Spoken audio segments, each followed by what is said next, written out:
Let's look at it in context. I mean, so let's say that's something like 20 years more, 25 years of the UK science budget.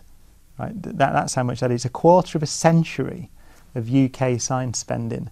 Now, in that time, spending that money, UK engineers have done things like CERN is an example. We invented the World Wide Web, which revolutionised the world. The list is endless. I mean, modern aero engine technology, life expectancy is increasing beyond anyone's expectations. This is on a spend. We're talking about single-figure billions in research budgets in every government all across the world. I mean, the UK actually is a very successful and very efficient spender of money. But the research budgets of order £3 billion pounds. Just think about that. And then compare that to what Apple have got in their bank account. So you're absolutely right. Apple as a company could reignite a Victorian age of engineering, right? They could do it because that's the amount of money you need to do it. So I agree with you completely. We need a shift in the way that we think about investment in R&D. Should they do it?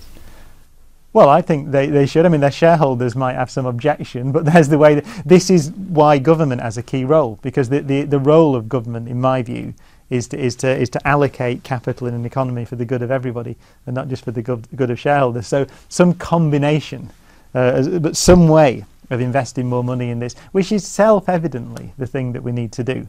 As not only as the UK or the US or wherever you're watching this program, as a civilization, it's obvious that we need to invest more in engineering and R&D.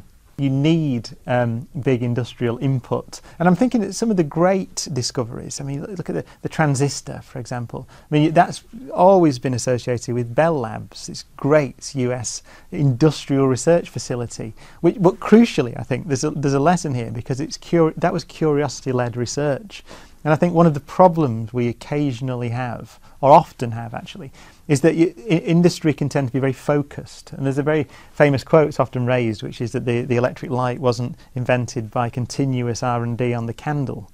Right? You needed some step change. And so I think as long as industry is not purely associated with this targeted research that's driven to particular problems, and indeed actually government funded research, because government falls into this trap.